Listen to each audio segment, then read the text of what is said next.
Buenas noches, hoy vamos a tener el placer de conversar con Alfredo Tagle. Ahora lo voy a presentar más formalmente, que la propuesta de él es hablar sobre niños mutantes, padres extraviados. Eh, Alfredo, psicoanalista, miembro titular del Colegio de Psicoanalistas, coordinador del grupo de estudio e investigación psicoanalítica a partir del pensamiento de Donald Winnicott, supervisor clínico del área de adolescencia de salud mental del Hospital General de Niños Ricardo Gutiérrez desde el año 2009 hasta el 2021. Docente de residentes de psiquiatría y psicología en el mismo hospital, autor de numerosos artículos publicados en revistas de la especialidad y autor del libro Del juego a Winnicott, una revolución silenciosa, de Editorial Lugar. Bueno, Alfredo, Bueno, gracias, Alicia. ya. Este, en realidad, el tema del año que se había propuesto es los cambios que hay en nuestra sociedad, en nuestra cultura, y cuál es el alcance de esos cambios, si llegan a generar cambios en en la condición de lo humano, ¿no? Y se planteó la posibilidad de mutaciones, de una mutación antropológica, ¿no?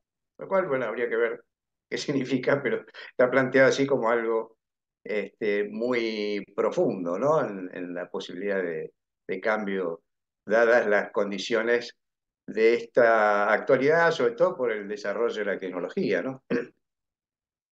Este, bueno, me dijeron que me propusieron hacer esta exposición como analista de niños y bueno, este, para también pensar qué es lo que pasa con los niños en esto, ¿no? Si hay, por eso el título es Mutación antropológica o padres desorientados, porque a mí me parece que hay ahí un juego entre estas dos cosas que me parece importante analizar, ¿no? Este, yo propuse hacer un intercambio porque me parece que en el colegio hay muchos analistas de niños con mucha experiencia y que pueden desde su clínica también ayudarnos a reflexionar sobre este tema. En realidad, yo mandé un pequeño escrito para enmarcar un poco la discusión y generar algunas líneas.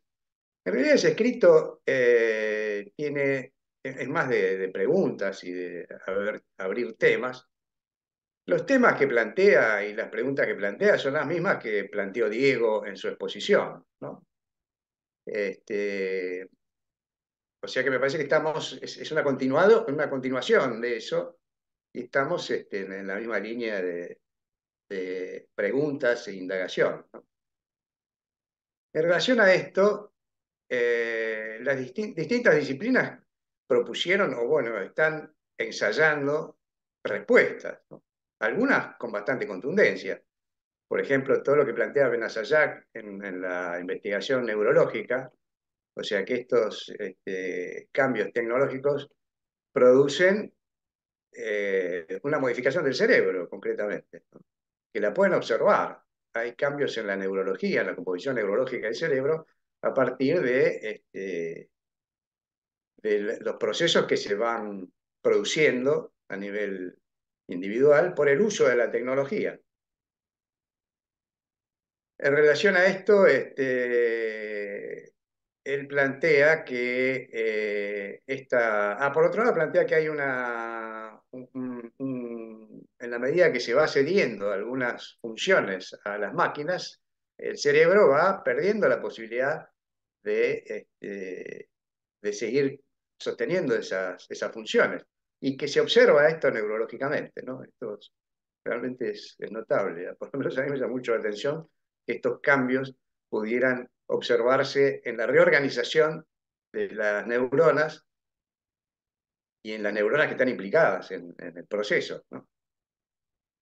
En relación a esto, bueno, después está, bueno, otros antropólogos, filósofos, que plantean, pues, por ejemplo, Bauman, Lipovetsky, Berardi, que plantean determinados análisis y conclusiones desde sus distintas disciplinas, ¿no? Hay una cosa que, el asunto es que es lo que plantea el psicoanálisis en esto, ¿no? Que me parece que hay una diferenciación, ¿no? En cuanto a lo que pueden plantear estas disciplinas y lo que podemos plantear nosotros. Por ejemplo, hay una experiencia muy interesante que refiere Benassayán, que es con eh, conductores de autos, ¿cómo se llama esto? De Uber, de Londres y de París, ¿no? Donde creo que es en París siguen con el GPS, siguen manejando con el GPS, y en Londres no, creo que es así. Son dos ciudades que tienen muchos pasajes, muchos recovecos, muchas complicaciones para ubicarse, ¿no? No son de un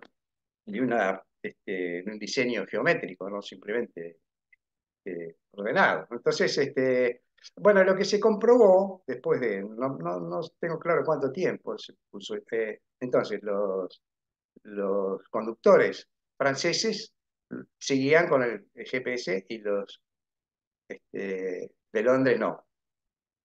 Y se observaron modificaciones en la posibilidad de ubicarse de los que seguían usando el GPS, ¿no? Y además se observaron modificaciones neurológicas a partir de eso, de esta experiencia, ¿no? Me parece que ahí se ve claro lo que nosotros podíamos aportar, porque nuestro ámbito es el de la significación, el de la experiencia, el de las modificaciones en la subjetividad.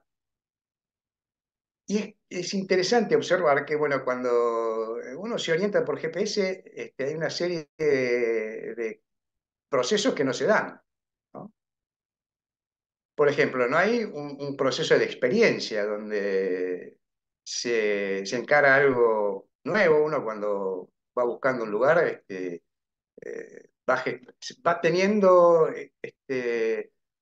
como unas sensaciones subjetivas, que es por acá, que no es por acá. Sí, hay algunos edificios que le recuerdan a otros, hay calles que le resultan más agradables que otras, y va encontrando el camino. También se puede dar, digamos, cuando yo viajaba con mi pareja, a mí no me gustaba usar estos elementos técnicos y a ella sí. Y se da una diferencia. A mí me gustaba preguntar a las personas, por ejemplo, por dónde es, y lo que me generaba era una ubicación en el lugar diferente. Que con el GPS uno está.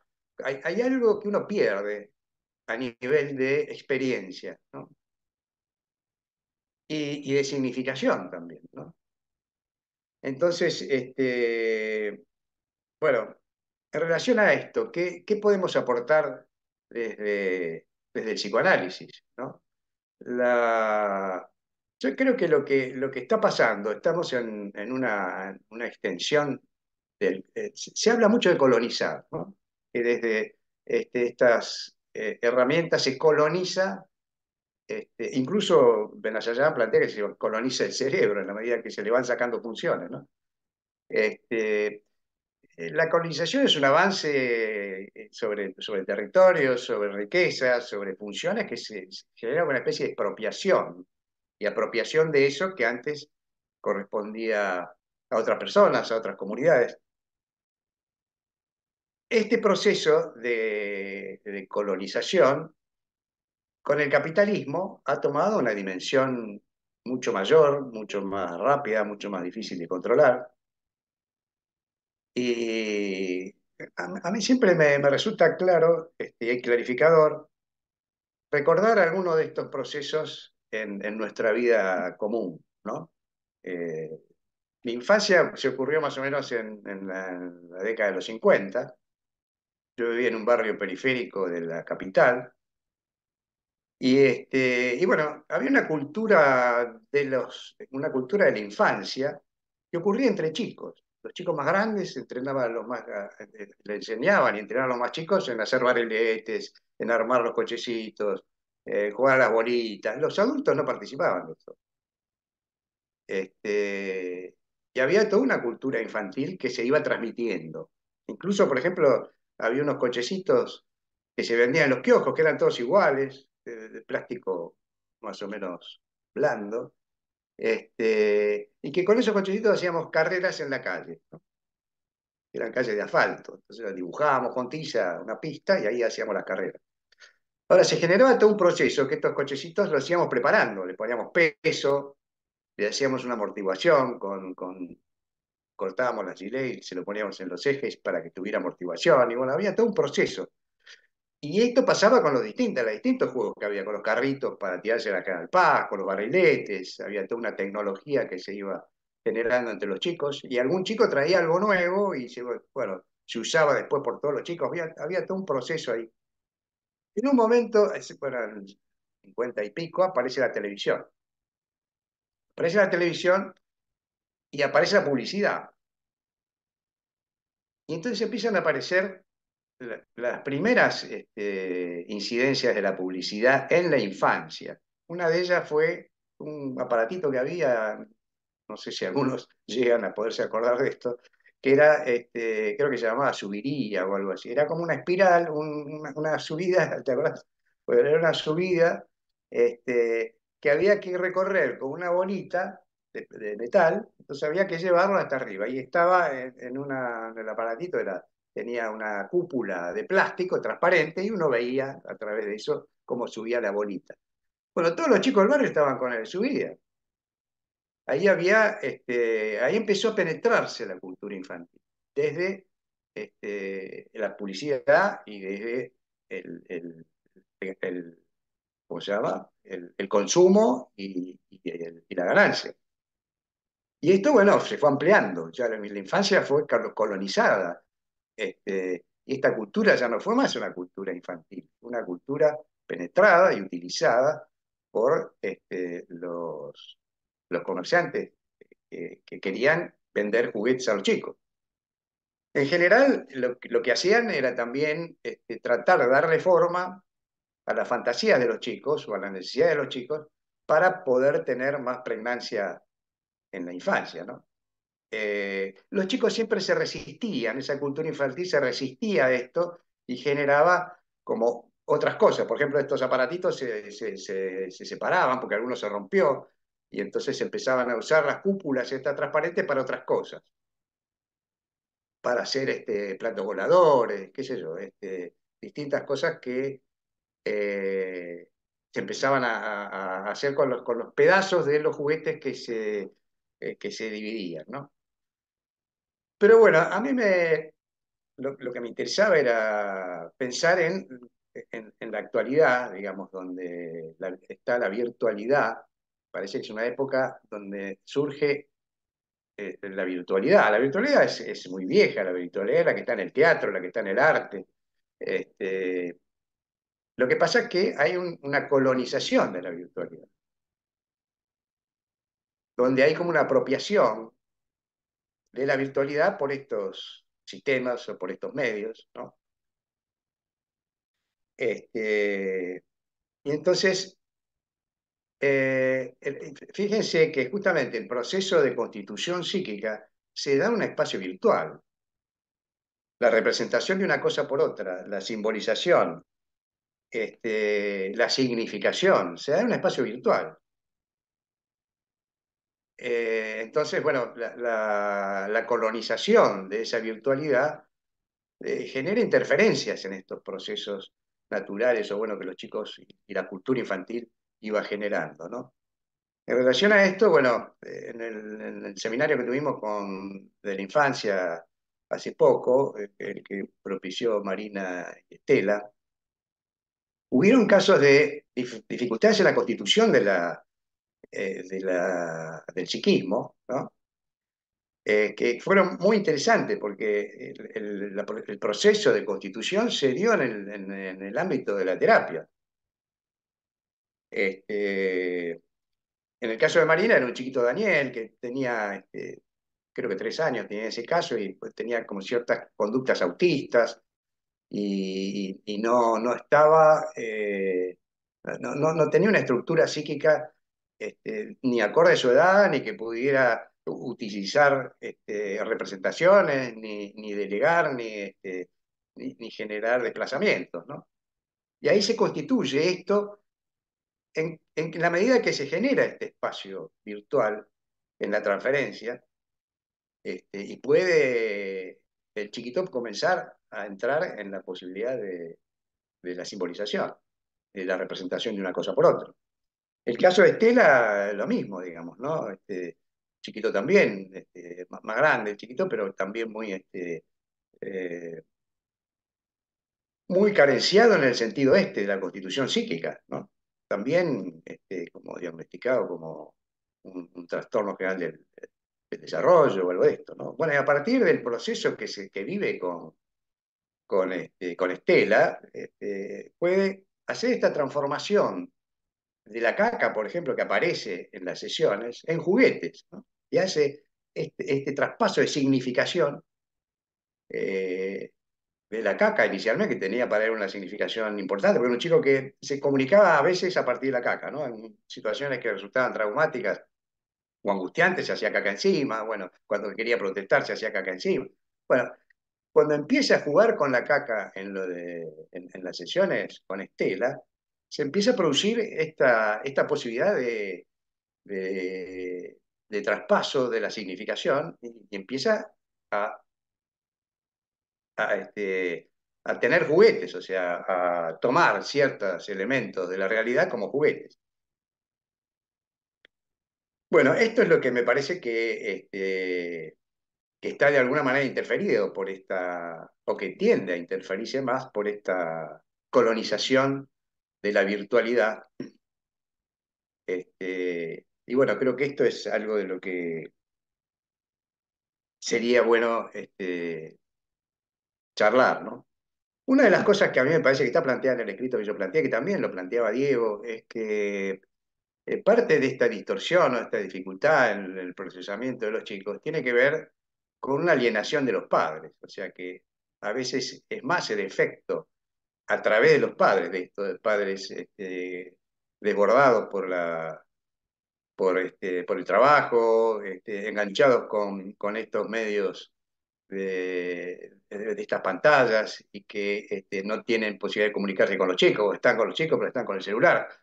Y que esto ha generado una distorsión también en esta función que se genera porque el proceso de significación y de simbolización se da en una matriz de procesamiento y transformación de lo pulsional, ¿no? Que vimos en estos procesos de tratamiento.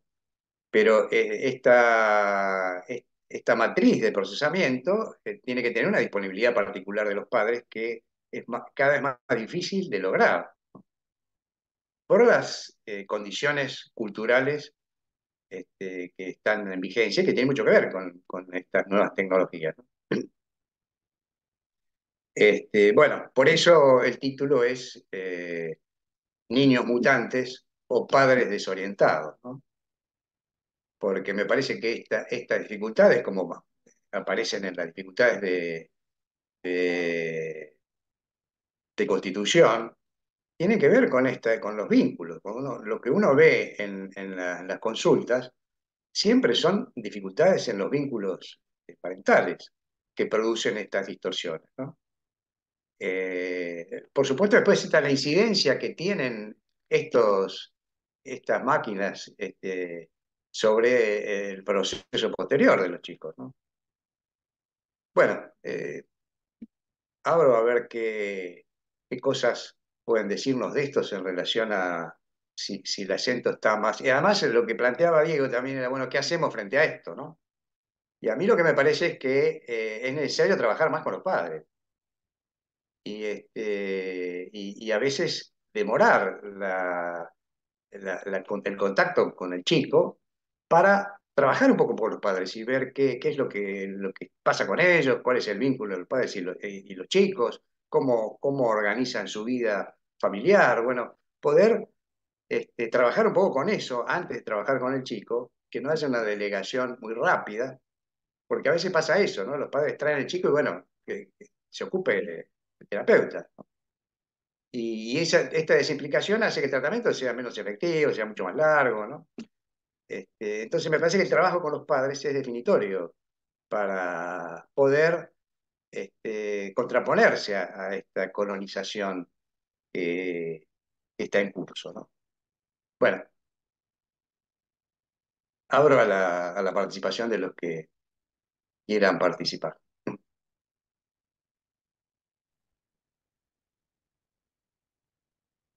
Ahí, Juan Carlos. Hola. ¿Se escucha? Sí, se escucha bien. Se escucha, se escucha. No, dos cosas se me ocurrieron en relación a todo el desarrollo que hiciste, que es muy rico, Alfredo. Una es que me acordé que hace unos cuantos años, pero no tantos, yo salía de acá de mi casa y no sé a dónde iba, y había dos parejas más o menos jóvenes con chicos muy chiquitos. Y entonces mientras yo salía estaban conversando entre ellas y una le decía a la otra mamá, o sea, la otra pareja, que venía de comprarle un objeto transicional al chico. O sea que se vende el objeto transicional. Ese objeto que habitualmente aparece el vínculo entre la madre y el niño de manera específica y a veces hasta casual. Bueno, ahí ella no, que vengo de comprarle un objeto transicional. Le comentó Claro, una mamá a la otra. O sea que ahí tenés la presencia del objeto en el comercio. Y claro. Bueno, en relación a esto, en la vez que expuso Diego, se planteó si el celular para los chicos podía ser un objeto transicional o no. ¿No? Y ahí me parece que en realidad hay un error en la apreciación, porque el objeto, digamos, capacidad no es del objeto, no es el objeto el que tiene la posibilidad de ser transicional, sino la transicionalidad es una disposición subjetiva del chico o del adulto para ese objeto transicional, donde el yo funciona de una manera particular y hay todo un proceso de ilusión, y bueno, lo que pero pasa que es eso que no es un nosotros, patrimonio del objeto. lo que pasa es que Y los esto me parece que adultos decíamos, estamos todo el día con el celular en la mano. Mm. Y, claro, como si fuera una prolongación del propio cuerpo, porque cada vez el celular va acumulando más funciones que tiene que ver con la vida que hacemos. Y claro, los chicos, yo lo veo por mis nietos, cuando vienen a casa a visitarme con sus padres, lo primero que hacen es pedirle el celular al padre para poder usarlo para lo que ellos quieren usarlo, en fin, más allá de prender el televisor para ver juegos infantiles, sobre eso sí, pero también el celular. Pero claro, ahí está algo de lo que vos estabas señalando, me parece, ¿no? Esto de la influencia del mundo adulto y de lo que hace en relación a lo que los chicos van tomando de eso. Porque uno claro. está todo el día con el celular en la mano, como una especie de Mm. prolongación del propio cuerpo, este, y además usándolo, ¿no? No está por ahí, qué sé yo. Claro, la transicionalidad es un proceso a lograr, digamos. Y no todo chico logra la transicionalidad. Es un proceso complejo que tiene que ver con toda una disposición y un desarrollo del chico, ¿no? Entonces, me parece que estos objetos, el teléfono, puede ser, como se planteó también en la reunión que planteó Diego, como parte del cuerpo, digamos, ¿no? Como un aspecto de, una parte del yo, ¿no? Del yo, Como una claro. Mm. función del yo también. Sí. Diego. Bueno, quiero aclarar nuevamente, gracias Alfredo por todo lo que planteas y lo que ha disparado eh, los trabajos que presenté. Y hay varias cosas que quería rescatar de lo que vos volvías a retomar que me parecen muy importantes. Quiero aclarar nuevamente que lo del objeto transicional en relación al celular fue en cierto sentido una provocación decirlo, no es que desconozco todo esto. Eh, Cuando hablabas del objeto transicional y vos, Juan Carlos, recién recordabas este ejemplo, ¿no? No se puede mercantilizar, los chicos lo generan espontáneamente y eso es lo que se rompe. El celular de por sí no tiene las características necesarias para ser inicialmente un objeto transicional, pero sí es cierto que está propuesto como, como un elemento vital. Y esto es lo que me parece preocupante y que está propuesto como un elemento necesario para la continuidad del desarrollo de un niño, ¿sí? Porque cada vez vemos que a edades más tempranas se les otorga un celular con ciertas características. Entonces, eh, eso, por un lado, me parece que en el segundo trabajo lo quité, por supuesto, a esto, porque en definitiva lo que yo quería plantear era el lugar preponderante que está tomando no solo en la vida de los niños, sino en nuestras vidas como adultos responsables y a cargo de estos niños, este objeto, ¿sí? Que parece ser un objeto en el cual, bueno, la gente se termina aislando, ¿sí? O sea, una mamá que está con el celular, o sea, una escena habitual que cuentan los pacientes y sobre todo los adolescentes, que son los que ponen más en palabras esto, es que están en la mesa y está cada uno con su celular. Estamos hablando de los padres, los hermanos, y todos están eh, desconectados y conectados a otra cosa, no están conectados ahí. Por eso lo que quería rescatar de lo que vos planteaste es la palabra experiencia. O sea, si algo he aprendido en todos estos años de estar acá en el colegio es la importancia de las experiencias significativas en el proceso elaborativo, en el trabajo con los niños, sobre todo en las consultas. Y cuando uno puede ser capaz de alojar en el consultorio ese espacio y generar de alguna manera a través del vínculo una experiencia significativa, esas experiencias, como los ejemplos que diste, yo no estuve en lamentablemente justo el horario que están Marina y Estela con ese seminario, estoy en otra actividad, pero la verdad que hemos compartido otro espacio en otro momento donde ellas tienen experiencias riquísimas de significación con casos donde los chicos a través de un tiempo determinado van eh, rearmando su psiquismo. El problema acá con lo que yo quería plantear de la virtualidad es que hay una intermediación muy grande, esto voy a decir, la matriz de procesamiento, tiene que estar los papás disponibles, dijiste, sí. Eh, yo lo que veo es que a veces el papá está en la casa o la mamá están en la casa, pero no están para compartir, no están para generar nuevas experiencias con los chicos, ¿sí?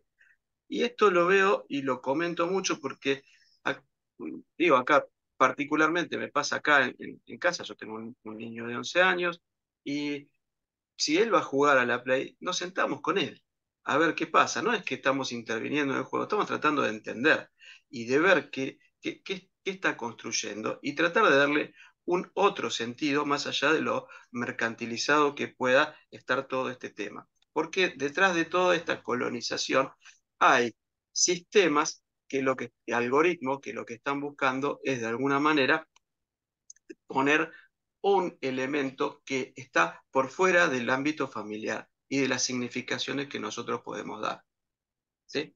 Y eso es lo que a mí me parece, en cierto sentido, nosotros digo, me pongo en el lugar de papá, no solo de analista, y de analista en el consultorio, porque también a veces vienen los chicos y traen su celular y están ahí, o adolescentes que están todo el tiempo, se escucha el sonido del mensaje y estamos teniendo una conversación con cierto grado de producción y eso los distrae.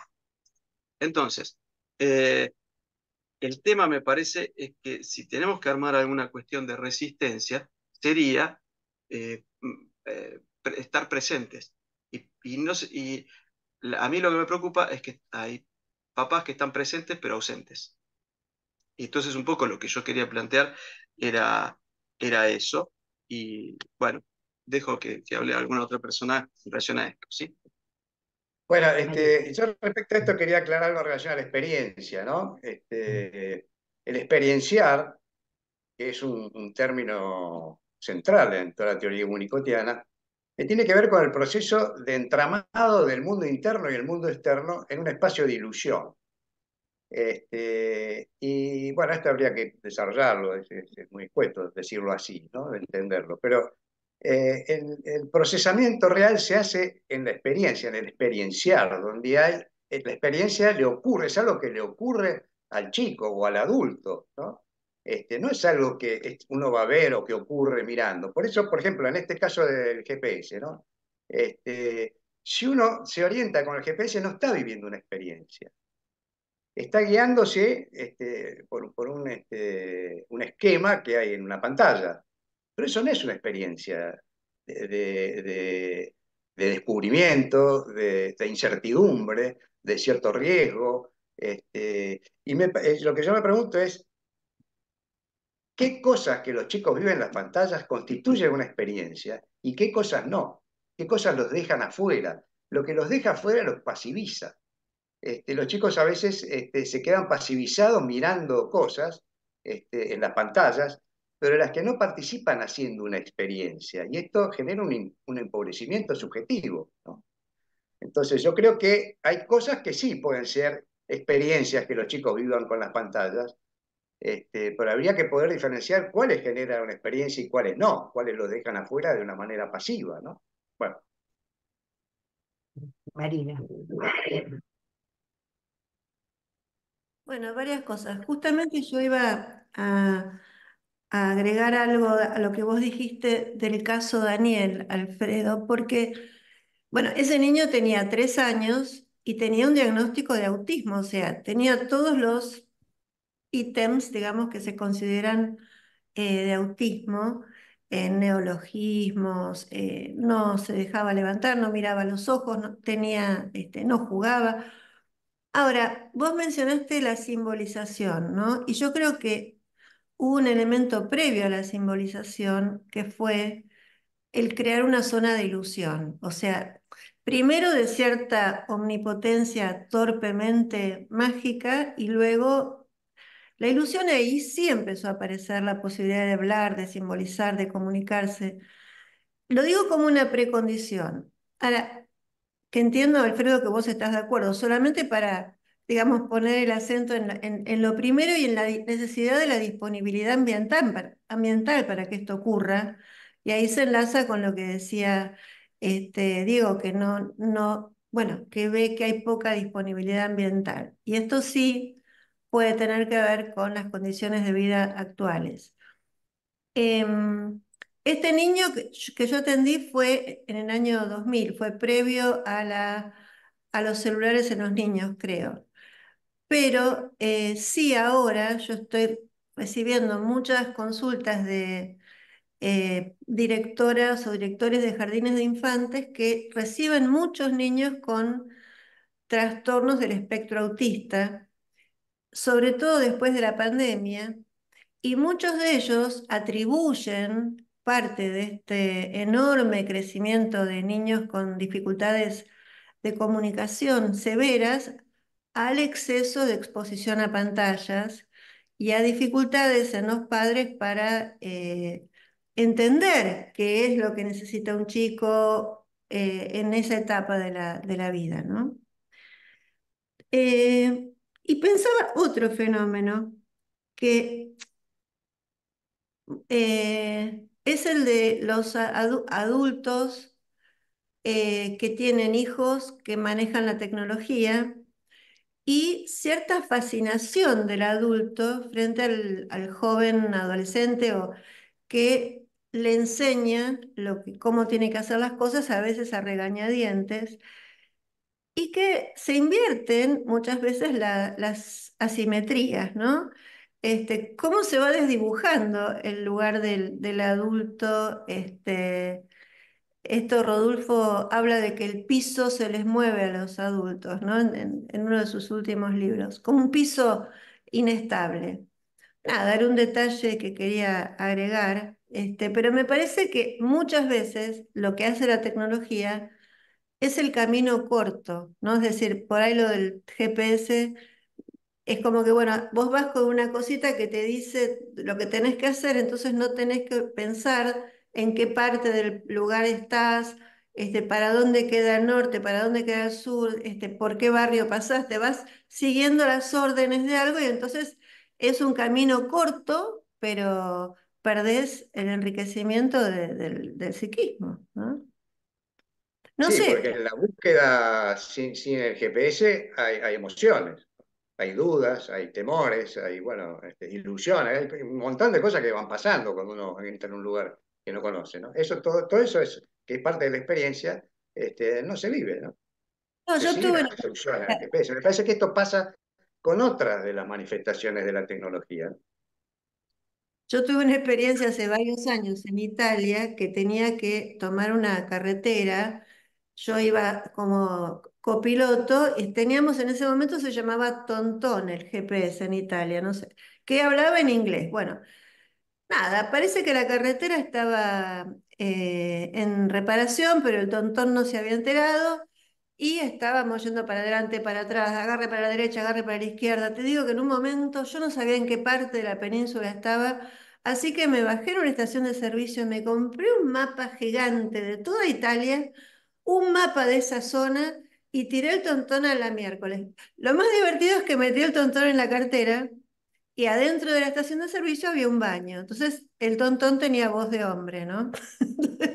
Cuando estaba en el baño había una señora que estaba limpiando y escucha que desde adentro del baño una voz de hombre dice, error, doble a la izquierda, tome el camino. Entonces cuando salgo la mina me mira como diciendo, una voz de locutor salió de adentro del baño.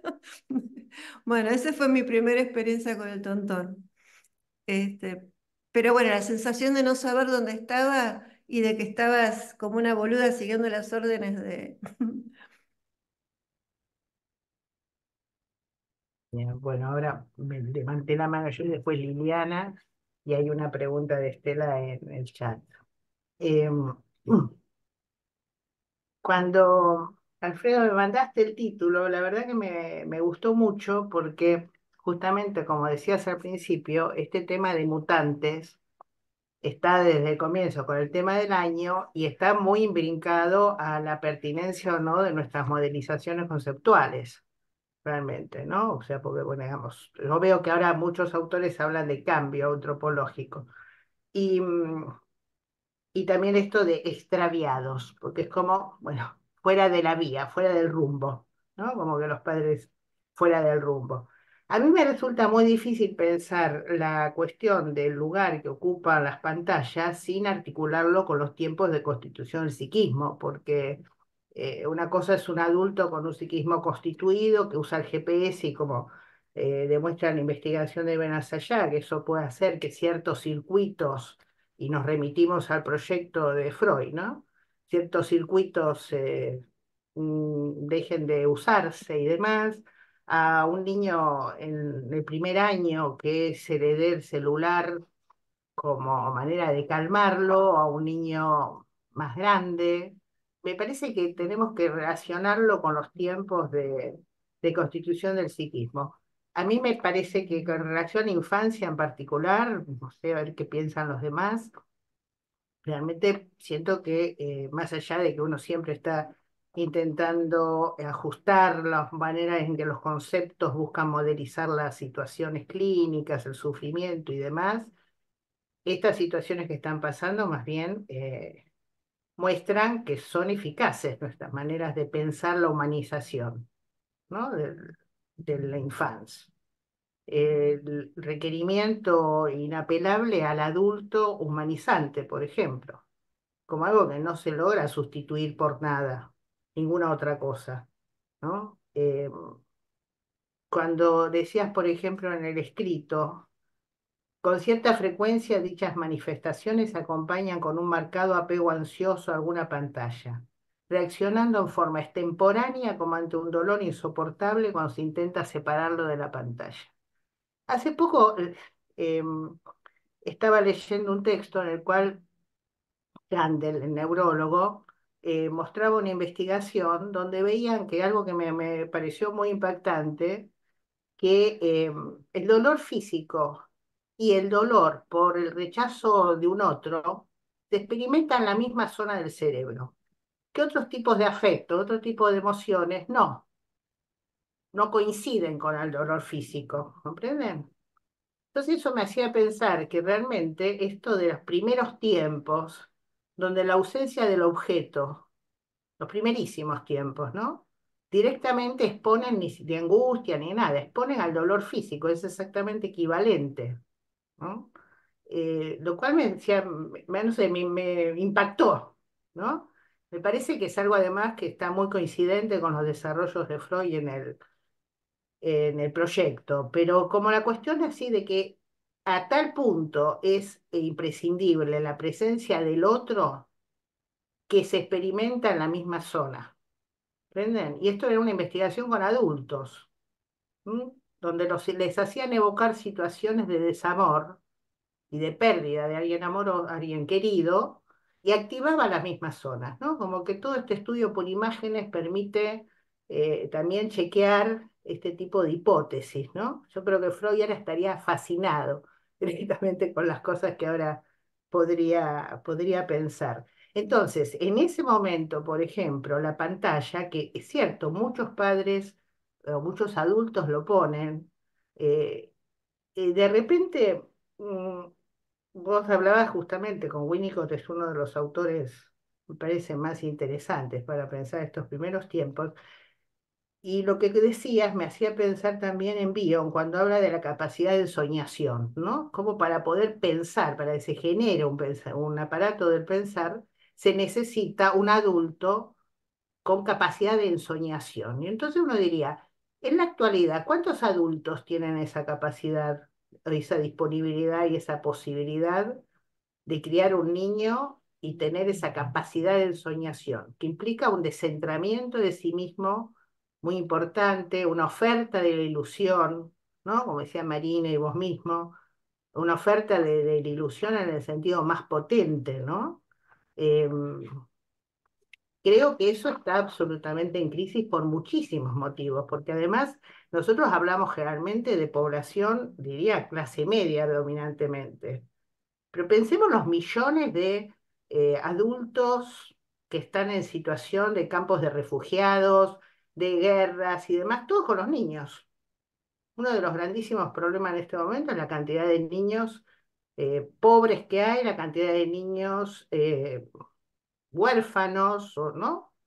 Eh, bueno, creo que en ese punto es una cuestión terriblemente crítica, porque algunos de nuestros compañeros son abuelos de hace poco, y creo que todos tienen la observación del nivel de demanda requiere un bebé y de presencia que requiere un bebé. Por supuesto que si le das un celular, aunque sea con fractales, ni siquiera con imágenes ni nada, con fractales, queda capturado, pero queda capturado al modo de lo que dice Taskin, al modo del objeto autista, al modo de ese objeto que produce como una focalización de la energía y no produce ninguna transformación.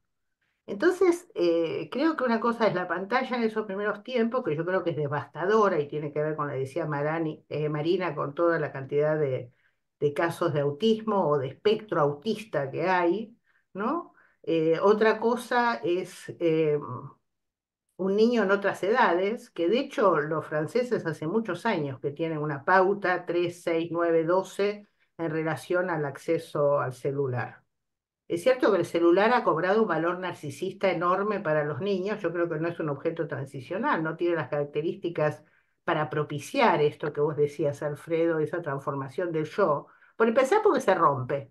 Entonces no podría ser objeto de las pulsiones, ¿no? Porque a la primera que se le trata de tirar, se rompe. Lo que decía Juan Carlos son los que en los lugares donde te venden cosas para bebé los llaman objetos de apego, ¿no? Que son como trapitos sumamente suaves, que algunos tienen una cabecita de conejo o cosas así, ¿no? Y que las mamás los compran o uno los compra para regalar y son objeto de apego. No garantiza que son objeto transicional, pero tiene ciertas características que son mejores que el celular. Yo creo que el celular es un objeto de completud narcisista. Los niños lo ven que es lo que tienen los adultos y bueno, desde ahí es un objeto particular, particularmente investido, ¿no?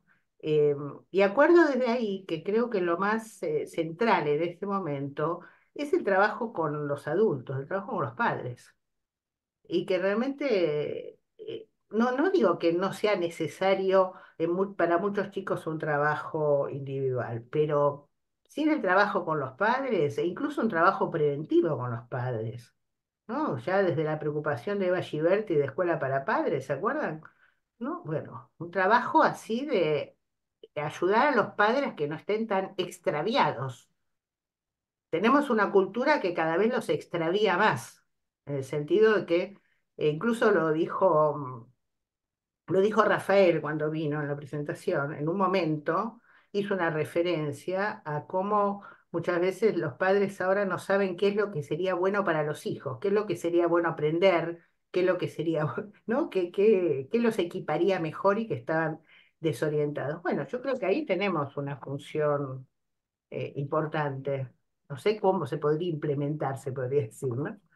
Y repito, con la pantalla lo tenemos que pensar en cada momento, porque es cierto que el GPS hace que haya ciertas habilidades que no usan, pero eso pasa con todo. Cuando se inventó el auto empezamos a caminar mucho menos, cuando, ¿no? Me parece que en ese sentido hay algo que, sí, se pierde aparte de una experiencia, pero capaz en ese momento estás conversando con el que va con vos en el auto y estás haciendo otra experiencia. Me parece que en el adulto es distinto, incluso los videojuegos, ¿no? Muchísimos adultos juegan a los videojuegos.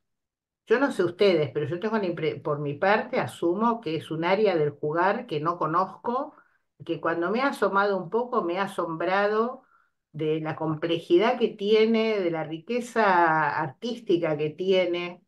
Eh, Digo que te deberíamos conocer más porque hay juegos, incluso vieron cuando que hace poco intercambiamos sobre la apertura de las Olimpiadas y que está ese personaje que va por los techos, ¿no? Entonces muchos lo que decían en Francia es que remite a un videojuego francés que reproduce de una forma extraordinaria la Francia medieval, ¿no? Y que es un juego para adultos, pero que tiene un nivel artístico increíble. No sé, me parece para que no generalicemos en exceso, quizás, ¿no?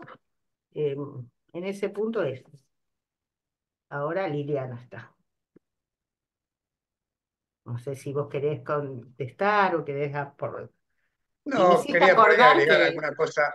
me hiciste acordar Este, que mi maestra de primer grado me sacó su viriola y no me lo dio nunca más, lo cual fue terrible. Sí, en relación a lo que decía Marina del espectro autista, ¿no? El espectro autista es una bolsa de gatos donde entra de todo. totalmente. Y lo que uno ve, incluso hay una vieja patología una vieja patología, una vieja visión de la patología de la que hablaba Winnicott, que la denominó esquizofrenia infantil de remisión espontánea, ¿no? Y es chicos que funcionaban realmente como autistas, eh, y él lo que decía para estos casos era que era muy importante la disponibilidad de los padres y las características de los padres para que tenga remisión espontánea, ¿no? Y lo que uno ve en muchos casos de que se presentan como modalidades autistas, que en realidad hay dificultades en los vínculos. Cuando uno trabaja con los padres, esto remite fácilmente y en forma rápida, porque hay núcleos sanos, digamos, en esa vinculación, que ha llegado un momento en que, bueno, esto se perturba por una disposición difícil de los padres y terminan en estas modalidades que tienen los chicos, ¿no? Otra cosa que quería decir también es que no perdamos de vista que también los chicos actuales, porque hay una cosa que yo creo que confunde a los padres y que tiene que ver con esta confusión de los padres, que es una mala prensa de la represión, que está mal reprimir a los chicos, que no hay que hacer que los chicos sufran. Es Entonces, el extravío principal que tienen. claro, cuando un chico llora, cede en cualquier cosa, es un arma formidable el llanto en las pulseadas familiares. Porque el chico llora, entonces, bueno, ceden, ¿no? Entonces los padres dicen, pero está sufriendo. Y bueno, está bien que sufra. No es malo que sufra, depende por qué sufra y qué sentido tiene eso, ¿no? Porque frente a algunas situaciones que el chico transite ese sufrimiento y se lo banque y pueda acceder a determinadas condiciones en la interacción, es sano, ¿no?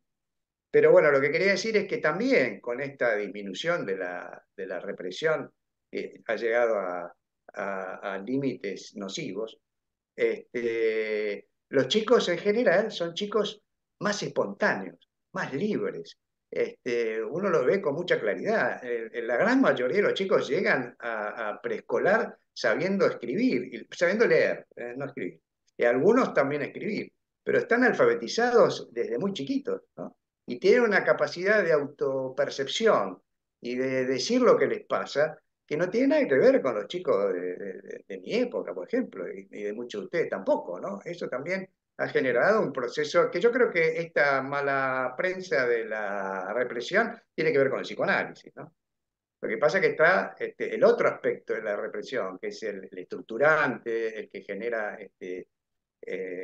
condiciones del psiquismo indispensables para el progreso, que bueno, que quedó media desligada, ¿no? Además, bueno, hay una serie de condiciones también sociales, el éxito, el placer sin límites, en fin, una serie de cosas, de esta cosa maníaca, que también generan una crítica de lo que sería ponerle límites a los chicos, ¿no? Bueno, está Pablo ahora.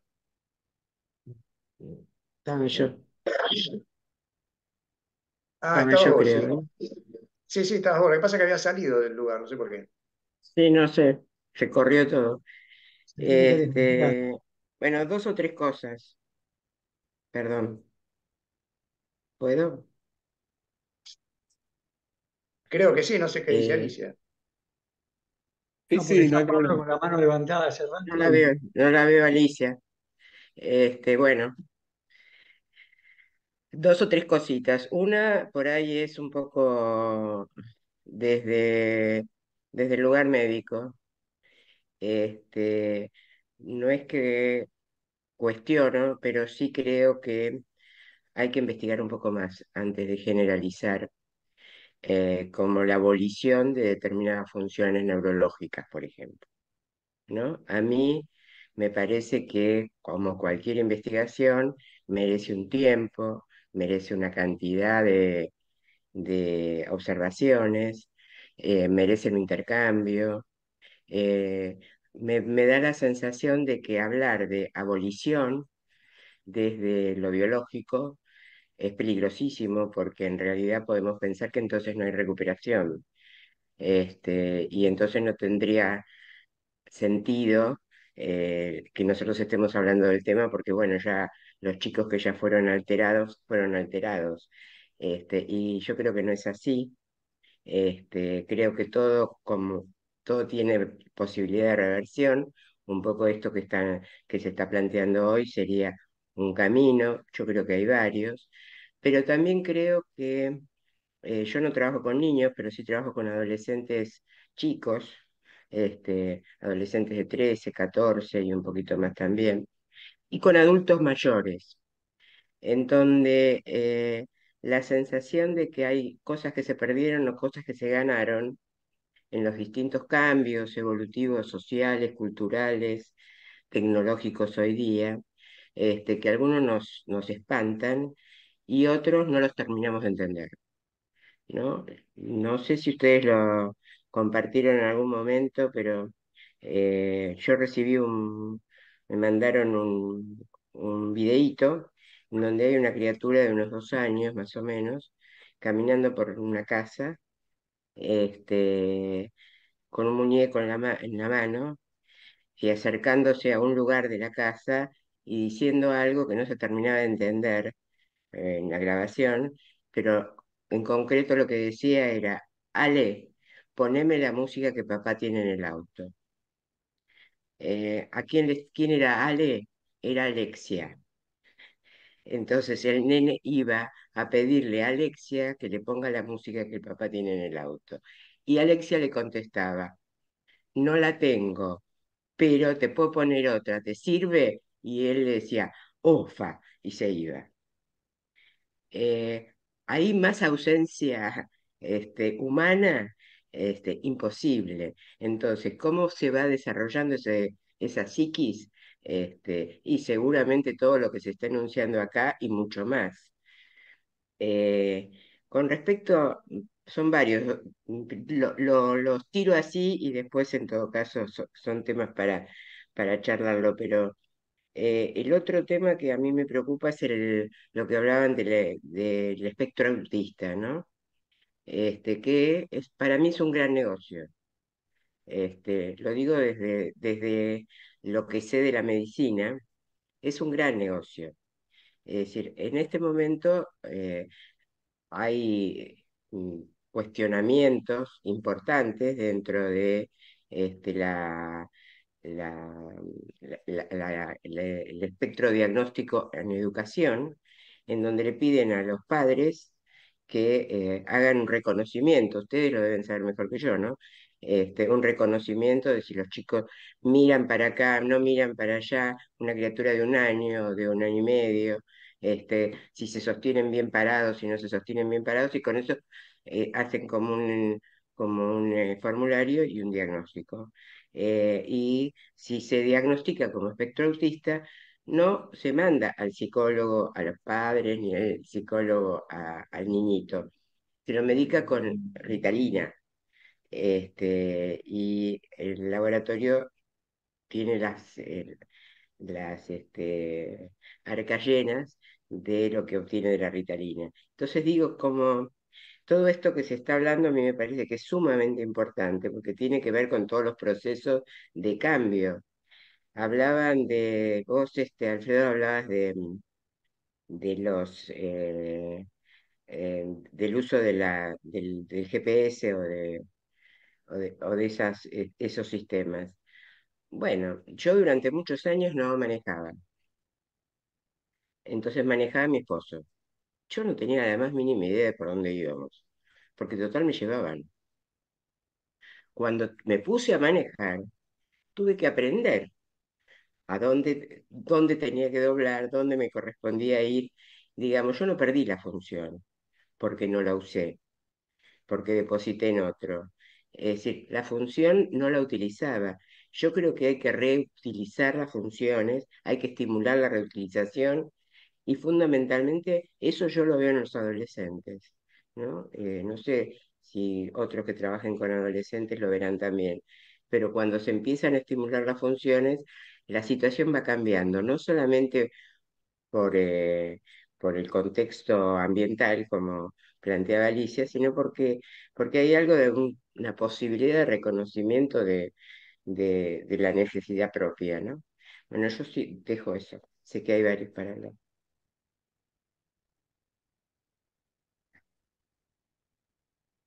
Pablo, me parece que está, ¿no?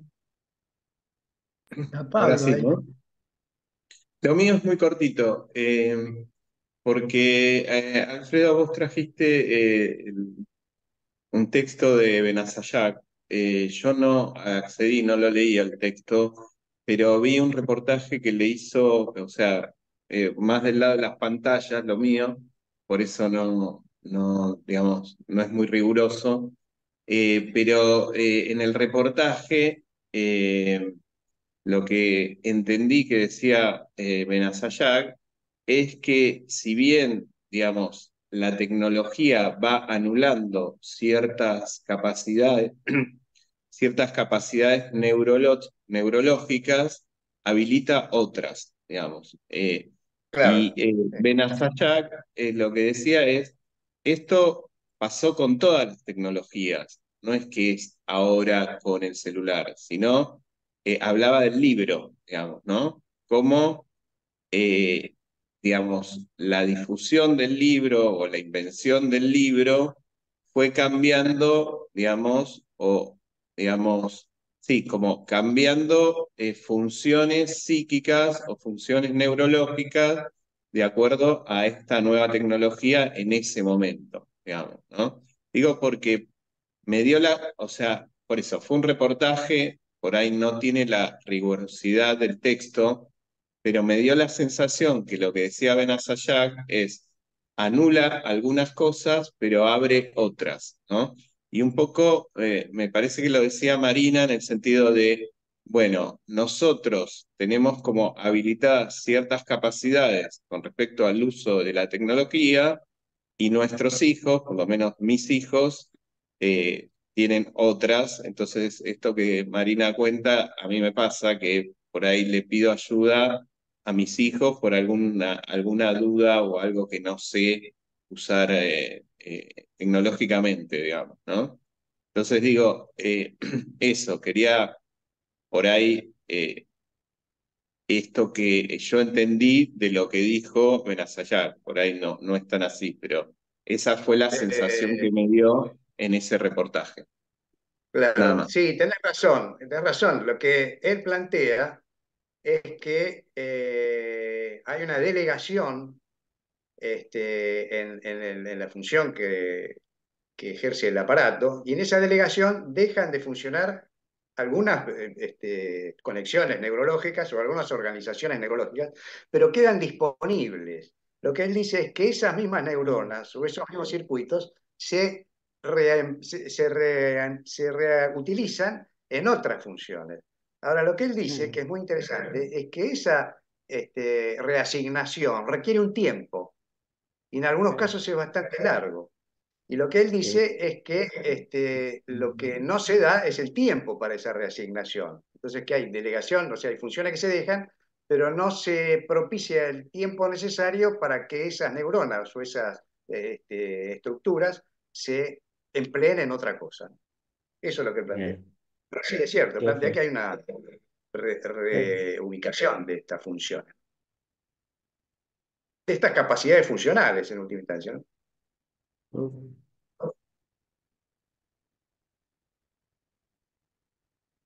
Oscar ahora, ¿no?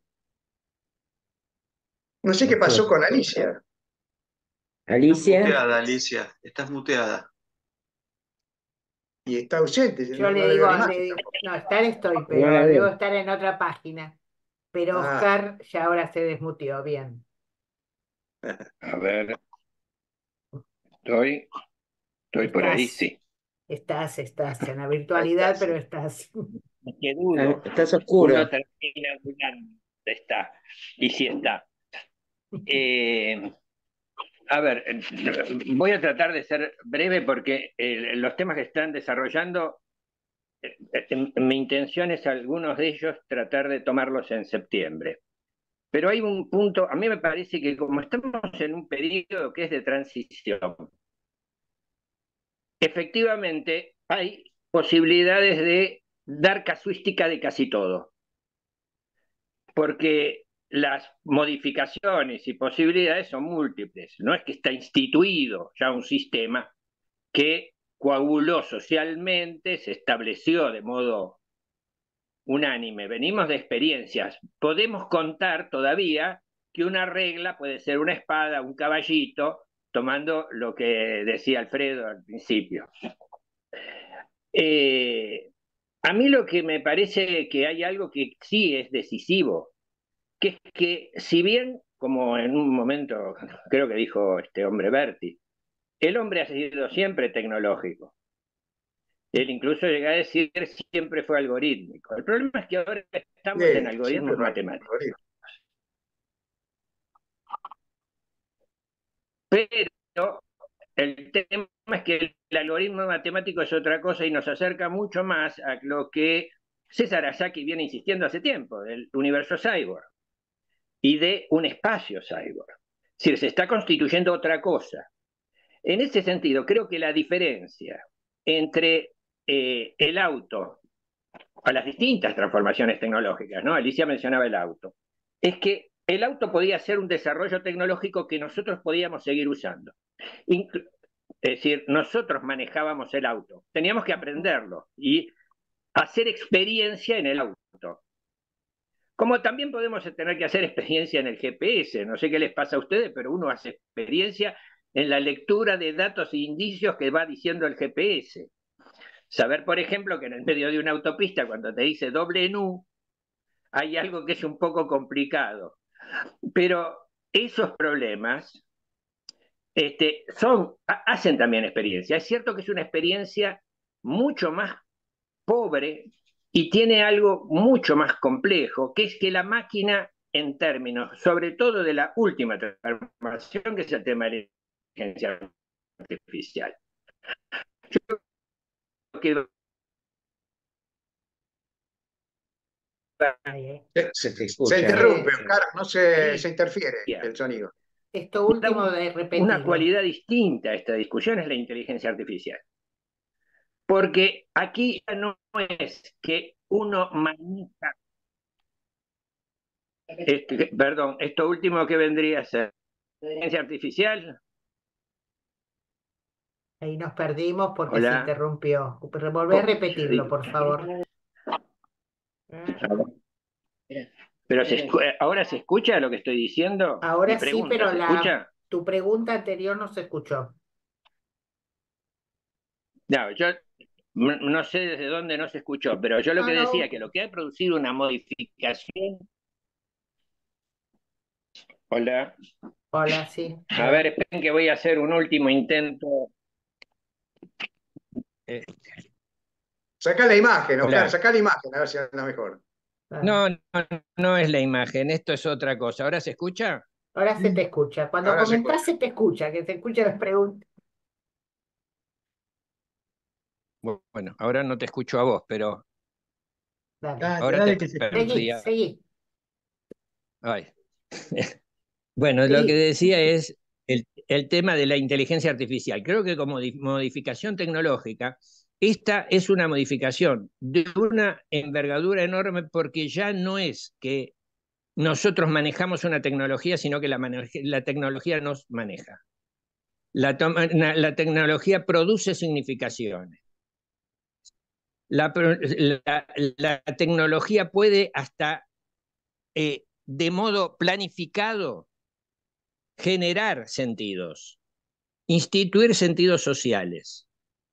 Y esto es de una gravedad enorme, porque es cierto que en el plano individual de nuestra clínica tenemos recursos en ese campo muy aislado, pequeño, que es el de la clínica, con gente que entre otras cosas nos consulta. El tema de esto es la dimensión social que esto puede tomar. Por eso yo creo que hay una escala gigantesca que produce la inteligencia artificial que merece diferenciarla, porque si no nos quedamos con temas que hemos tratado, y esto en el interior de la ignorancia que hay sobre este mismo tema entre la gente que trabaja con inteligencia artificial. Porque hay quienes, el otro día estaba leyendo a alguien que decía, la inteligencia artificial va a colapsar como sistema, porque es una investigación que se hizo en Oxford. ¿Se está escuchando?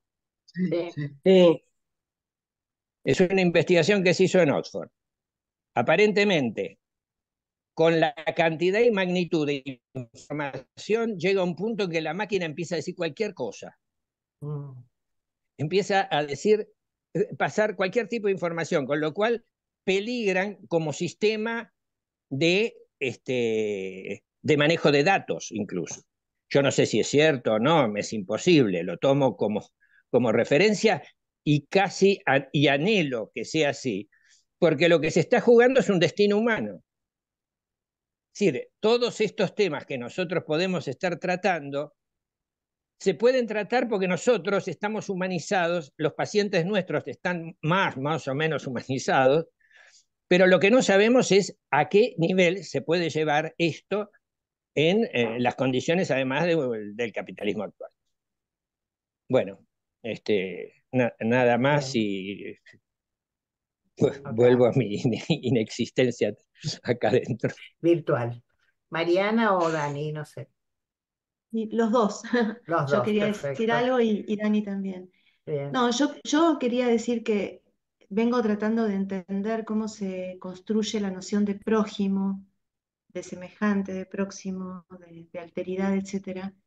Y me parece que hay una solidaridad muy importante entre algunas de las cosas que están describiendo ustedes y que nosotros estamos viviendo cotidianamente respecto de la construcción de distancia con el otro, que implican todos estos instrumentos, que hay, por supuesto, muchísimo material sobre el tema, pero si recorto una de las cuestiones que estuve leyendo últimamente, es la comparación desde una ciudad en la antigua Roma, donde de pronto lo que plantea Luigi Soja es que una persona conocía a lo largo de toda su vida quizás a 300 personas y ahora nos cruzamos con 1500 personas por día. Digamos, hay algo de la construcción de esa distancia, de ese anonimato, que sabemos que políticamente existe un requisito para la ruptura de la noción con el semejante, que es la construcción de distancia, ¿no? Ha sido utilizado políticamente por todos los regímenes totalitarios que se ufanan de ser. Entonces me parece que acá hay algo que trasciende la cuestión de la constitución del aparato psíquico y que quizás empezamos a percibir también los efectos políticos de estos modos de distancia, estos modos de introspección, estos modos de soledad, estos modos de aislamiento entre personas, en donde de pronto también se empiezan a naturalizar modos de indiferencia frente al otro, y que estos padres que nosotros vemos tan extraviados, quizás también ya son padres que han sido criados en una cultura en la que se naturalizó de alguna manera esta distancia, ¿no? Entonces, creo que además de estos efectos que vemos en términos singulares, estamos percibiendo también efectos políticos, digo, en Argentina y en todas partes, ¿no? De, de esta soledad, de alguna manera existencial, que todos estos modos de distancia, como en el ejemplo que contaba Liliana, ¿no? Un nene pidiéndole a un robot algo porque quizás no tiene a quién pedírselo, aunque hay alguien filmándolo, pero que no provee, ¿no? esa necesidad del niño, sino que decide solamente hacerlo pasar por una pantalla, ¿no? Ese deseo. Eso me parece que tiene consecuencias que van a ser cada vez más importantes en términos intrapsíquicos y también en términos políticos y culturales, ¿no? Y bueno, Dani. voy a retomar el tema del trabajo con los padres que se mencionaron en distintos momentos. Y quiero recordar que la primer disputa en el psicoanálisis de niños fue entre Melanie Klein y Anna Freud, todos la recordaremos, y justamente en parte de la disputa era el trabajo con los padres, cosa que Melanie Klein se desaconsejaba rotundamente. Y quiero reivindicar entonces a Anna Freud, donde ella quizás se la entendió mal o ella se expresó mal con esta alianza que propuso, pero me parece que ya en tiempos tempranos del psicoanálisis de niños, Anna Freud, quizás hasta anticipándose, pregonó el trabajo con los padres. Y hago un salto en la historia y voy a François Dolto, cuando ella ponía mucho el acento en el trabajo con niños, en remarcar que el terapeuta de ninguna manera tiene que reemplazar a los padres en cuanto a función materno-paterna. Digamos que era el trabajo del analista lo que ella pregonaba y se diferenciaba rotundamente, digamos, de la función materno-paterna que consideraba que un analista no tiene que ejercer. No sé por qué en mi pantalla la veo a Liliana en forma completa y ya que la veo en forma completa, digo, me encantó todo lo que dijiste. eh, eh, Comparto con vos que no hay que sacar conclusiones apresuradas con que si hay abolición o no de las funciones. Creo que a veces tenemos resistencias a incorporar yo soy un resistente nato, puro a incorporar nuevas tecnologías y me pregunto por qué tanto los niños como los adolescentes tienen esa curiosidad no sé, a ver, ¿no hay algo del experienciar en estos juegos, en los videojuegos? ¿Por qué se apasionan tanto? ¿Por qué se meten tanto? ¿No estimula la fantasía? Yo también jugaba con los autitos, como eh, cuando Alfredo empezó a hablar, volví a mi infancia, a esos autitos que les poníamos plastilina, cucharita y Plastilina. armábamos plastilina y armábamos carreras, y porque estábamos en la calle, porque la calle se usaba, no estábamos metidos adentro de nuestras casas. Ujú. Pero, y con esto cierro con una pregunta que empecé hace 20, 30 segundos. ¿No desarrolla la fantasía, el fantasear estos videojuegos? Hay juegos de roles, hay juegos fantásticos. A mí me parece que nos tenemos que meter mucho antes de sacar conclusiones. Por eso Bien, coincido con esto que empezó a plantear Liliana hace un rato. bien. Juan Y Carlos. algo más, Alfredo y después Juan Carlos. es una Sí, en relación a esto, sugerencia. Con una ¿cómo? sugerencia. Ah, Hay discúlpame. mucha gente que escribió, que no sé si no hay que leer lo que están escribiendo. Sí, ahora lo Alfredo. vamos a tomar. Ya lo van a tomar. Esto que decís, Daniel, me parece que es muy importante y es importante diferenciar qué función está cumpliendo un juego en un chico, ¿no? O en un adolescente. Incluso en el libro planteo un adolescente que estaba totalmente aislado y se metía solamente con los juegos y qué sé yo, y cuando viene empieza a hablarme de los juegos, a contarme cómo era, y empiezo a descubrir ahí todo un mundo, incluso una identificación femenina que él tenía, porque los personajes que él elegía eran siempre mujeres, y bueno, ahí toda una cosa, después aparece toda una cosa con el hermano, pero me parece que el asunto es escuchar. Y los juegos de los niños también, digamos, cuando venían estos juegos virtuales, era frecuente que un chico venía y te contaba, y lo maté, y le pegué una trompada, y entonces en ese momento le pegué una patada, y uno decía, ¿qué está hablando? Y después te das cuenta que está hablando de un jueguito. Bueno, pero en ese jueguito había toda una emocionalidad en juego y una sensación de omnipotencia y que lo venció y que no lo venció y que sí. Bueno, todo eso sí es una experiencia y Ujú. que enriquece la fantasía y que genera una ilusión, porque digamos, estos juegos se dan en un espacio ilusional. Y entonces hay algunos que propician identificaciones con distintos personajes, de todos los derivados de Tolkien, de la obra de Tolkien, porque están los elfos, están los monjes, que son distintas, y los chicos se eligen, y los adolescentes en ese caso, pero con los chicos pasa lo mismo, en cuanto a qué personaje eligen, cómo es. Hay una pregunta que dice, ¿cómo distingue uno que está en el chat? Sí, ¿Cómo en se el chat. distingue cuando un chico está viviendo una experiencia o no? Que es de María Eugenia. Y en realidad es eso, cuando el chico se mantiene activo y uno ve que está imaginando, está proponiendo y se emociona, ahí está. Yo creo que un signo muy importante es cuando el chico se pasiviza, este, que está frente a la pantalla en una actitud pasiva.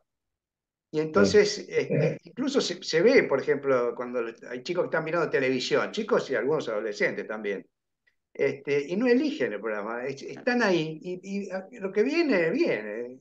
Incluso me da la impresión que cuando viene la publicidad también están ahí mirando eso de una manera totalmente pasiva. Yo creo que eso es lo que hace distinguir que un chico no está viviendo una experiencia, está Ujú. dejándose intrusar por algo que le proponen de afuera, pero que lo que él no participa, porque justamente la experiencia es esto, de que esto de afuera genera cosas en el mundo interno y se va generando un proceso de interacción, de entramado.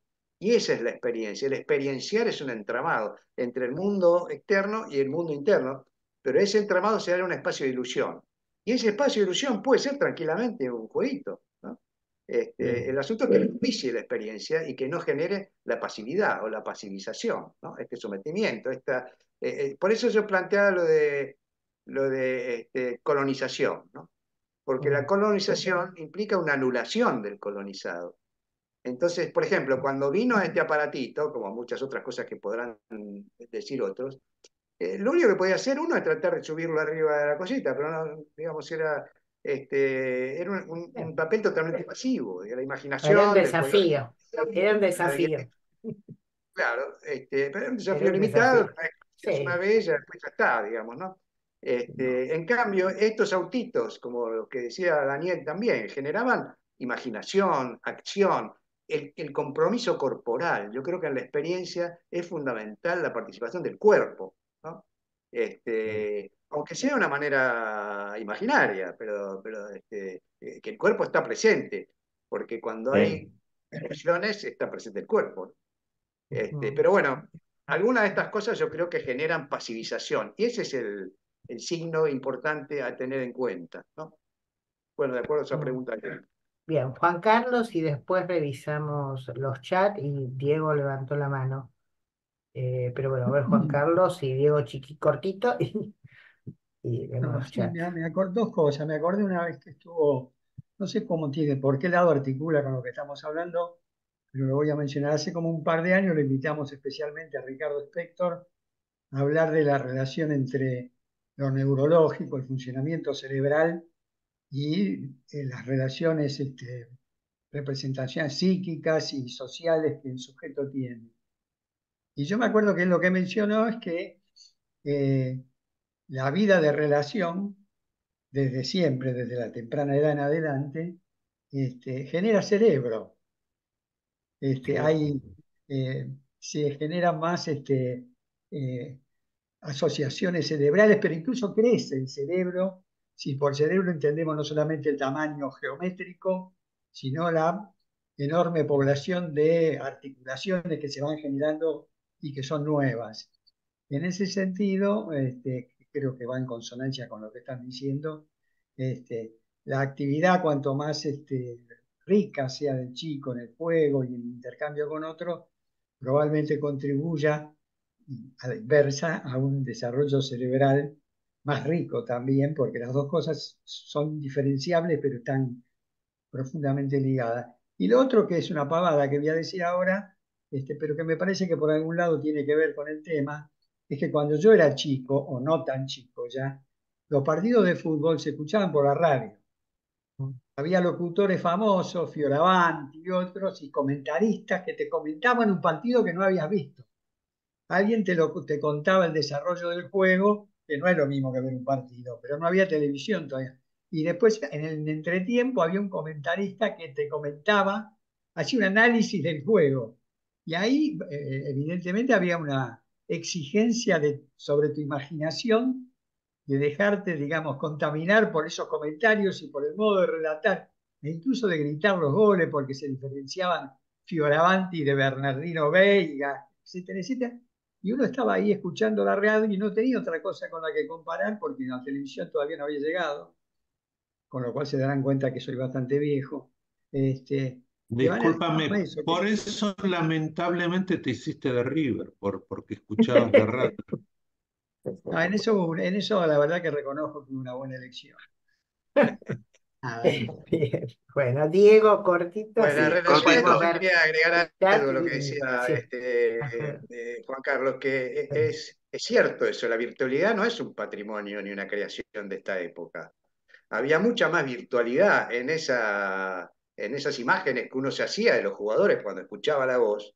Lo que pasa es que esa virtualidad se fue concretando con imágenes concretas o con propuestas concretas. Por ejemplo, si en el teatro entra alguien lastimado y suyo y qué sé yo, y dice fue terrible la batalla, bueno, ahí uno se imagina y hay una virtualidad que surge de esos indicios, digamos, ¿no? Ahora, en el cine actual, bueno, uno ve la batalla y ve los brazos que se cortan y ve la sangre y qué sé yo, ¿no? ¿En cuál hay más virtualidad, digamos? O sea, una virtualidad lleva a la producción subjetiva de eso, a imaginar, a pensar, lo mismo que la literatura. Lo que pasa con los medios, depende cómo sean usados, ¿no? Pero que achatan, porque la producción la hace la pantalla, la hace el que inventó la película, digamos, ¿no? Entonces, todas las formas posibles de la batalla están ya concretadas. Y me parece que en muchas cosas pasa lo mismo, ¿no? Donde este completar todas las imágenes genera un achatamiento de la virtualidad en cuanto a producción individual, ¿no? De imaginación. Bueno, Mm. Diego, Claro. y después Iba a vemos los decir algo chats muy, porque muy ya estamos cortito. repasados. Sí, decilo. Perfecto, no, que quería agregar a lo que dijo Alfredo de la pasivización de los chicos en relación a la experiencia, de la pasivización de los adultos, retomando el título de lo que nos convocó hoy acá. O sea, niños mutantes o, bueno, los padres que están ausentes. ¿Por qué? Porque la pasivización de los adultos mirando reels de distintas cosas de Instagram y lo que sea, mientras el niño está jugando y esperando una propuesta de experiencia, de compartir, de hacer cualquier actividad que incluso puede ser de la vida cotidiana, es complejo. Entonces, también a mí lo que yo quería resaltar cuando hice estos trabajos es que no podemos quedar nosotros pasivos frente a esta propuesta de la tecnología y de la colonización que ésta propone, porque es ella la que va a mediar en esta posibilidad de construir subjetividad. Y eso es lo que a mí me parece fundamental. Entonces, o mediamos nosotros o media esa tecnología a través de los algoritmos y la última que iba a decir es los contenidos. Es muy diferente los juegos con sistemas de recompensas programadas que los van haciendo frustrar a los chicos y esto les genera una experiencia a veces muy frustrante, pero en algunos casos puede llegar a ser enriquecedora o no, a otros juegos que permiten cierto grado de creatividad. Entonces, creo que los que trabajamos con niños no tenemos que dejar de investigar cada juego que va diciendo. Hay tantos juegos, el problema es la multiplicidad y la aceleración. Esos son los problemas básicos. ¿Por qué? Porque hay tantos juegos que no podemos terminar de estudiarlos. Y la aceleración con la que se van dando estos procesos. Hasta ahí llegué. Yo voy yo a quería decir una comentar, última cosa sí, en relación a esto de los sí, padres decilo. pasivizados, ¿no? Lo que yo veo no son, puede haber en algún sentido, a veces sí hay padres pasivizados. Lo que yo veo son padres confundidos, que no saben cómo funcionar, padres muy ocupados, muy preocupados, muy implicados, pero no saben cómo funcionar. Si reprimen, les parece que está mal, si ponen límite, les parece que está reprimiendo. Y bueno, entonces, ¿qué hacemos? ¿Cómo otro? Bueno, y estas confusiones son muy habituales, y esto es lo que genera cierta inoperancia de la función, ¿no? Bueno, Una sola cosita, voy a aprovechar, hacer uso de poder. Me parece que muchas de las cosas que se están planteando hay una divisoria de aguas en el sentido, si se trata de niños que han logrado la ilusión, la capacidad de jugar, la personificación y demás, o niños que no lo han logrado. Y los que lo lograron por contacto humano, más allá de que hubiera otras formas de presencia de la pantalla, ¿no? Me hizo acordar un trabajo de un psicólogo que trabaja con chicos en campamentos de refugiados que han tenido situaciones muy traumáticas y como no da abasto, por supuesto, él considera que si logra que jueguen y sueñen, están en condiciones de que ya está, porque es lo más que él puede hacer, pero los requisitos son eso, que pueda soñar y que pueda jugar. ¿No? Digo, y eso claro, no. Ahí hay una divisoria respecto al uso de las claro. pantallas, me parece a mí, ¿no?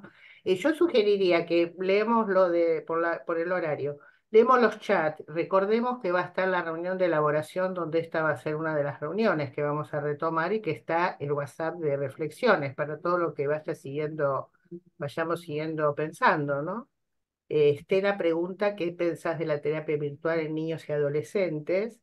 María hace un comentario, hace muchos años en uno de los seminarios de Silvia, ella comentaba una estadística que ya circulaba, donde se veía el aumento de casos de autismo en una comunidad que, bueno, que era muy tecnológica. Acá me cuesta por el cursor leer todo el mensaje, ¿no? Que era marcadamente superior al porcentaje de espectro autista que en el resto de las ciudades estadounidenses. Marina hace un comentario de niños de familias en situación de calle. Karina dice, el intercambio social que Internet ofrece a través de diversidad de dispositivos se presenta como la posibilidad de acceso a lo imposible, en tanto pareciera, que es un lío esto, pareciera no tener límites, ¿no? Esto como los videojuegos, Netflix y demás. Algo que le preocupa, que es el tiempo sin límites. María Isabel dice, lo preocupante del síndrome espectro autista es que está muy difundida y hasta promocionado. Debe haber intereses en juego, se lo diagnostica muy frecuentemente, que es lo que apuntaba Liliana. María Eugenia Centelem, te dice, Alfredo, me quedo pensando cómo podemos diferenciar cuando lo encuentro con la pantalla. Se puede constituir como una experiencia. También el celu es un objeto de socialización. No, María Isabel, me hago lío, pero disculpen, pero no tengo el mouse y me resulta complicado. Es un objeto de socialización. Quien no lo tiene se vive ajeno al intercambio y lenguaje propios de quienes están familiarizados. Y me parece que no tengo más. Pero bueno, no sé, Alfredo, si querés hacer algún comentario más de cierre y quedan muchas cosas abiertas para retomar, Sí, ¿no? obviamente, se puede seguir pensando un montón de Sí, las cosas que se plantearon, ¿no? sí, creo que fue la idea. Bueno, resultó esto de plantearlo como un conversatorio realmente, ¿no? Una conversación que deja siempre Claro. muchas puntas abiertas. Bueno, Bueno, nos te damos, agradezco mucho. terminamos, nos muteamos y nos aplaudimos todos. Le aplaudimos a Alfredo, gracias.